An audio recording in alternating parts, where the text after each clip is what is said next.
நீங்கள் ஜெபிக்கப்படுகிற ஜெபத்தை கர்த்தர் கேட்பார் என்ற நிச்சயத்த உறுதியோடு கூட நீங்கள் கடந்து வந்து கர்த்தருக்கு முன்பாக நீங்க ஒப்பு கொடுப்பீர்கள் என்று சொன்னால், தேவ பிள்ளைகளே, நிச்சயமா தேவனாகிய கர்த்தர் உங்களுடைய உபவாச ஜெபத்திற்கேற்ற பலனை, ஆசீர்வாதத்தை கொடுப்பார் என்பது அதிக நிச்சயம். எத்தனை பேர் நம்புறீங்க? உபவாசத்தோடு என் ஆண்டவருடைய சமூகத்திலே நான் வந்து கேட்டால் என் தேவன் கொடுப்பார் என்று நம்புறீங்கல்ல?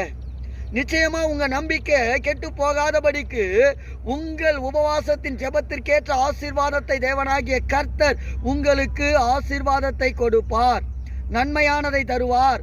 கிருபையின் மேல் கிருபையை கொடுத்து உங்களை உயர்வான ஸ்தலத்திலே கொண்டு போய் அமர வைத்து சந்தோஷப்படுகிற தேவனுக்கு முன்பாக உபவாசத்தோடு கூட வந்திருக்கிறீங்களே, நீங்க உங்க இருதயத்தின் பாரத்தை எல்லாத்தையும் தூக்கி தூர போட்டுட்டு என் தேவன் என்னை பார்த்து கொள்வார் என்று சொல்லி கர்த்தருக்கு முன்பாக சாப்பிடாம பசியோடு பட்டினியோடு கூட வந்து நீங்க அமர்ந்து இருக்கிற போது தேவனா உங்களுடைய ஜெபத்தை கேட்காமல் இருப்பார், தேவனா உங்களை ஆசீர்வதிக்காமல் இருப்பார். நிச்சயம் ஆசீர்வதிப்பார், நிச்சயம் உங்களை தூக்கி விடுவார், உங்கள் கால்கள் தள்ளாட விட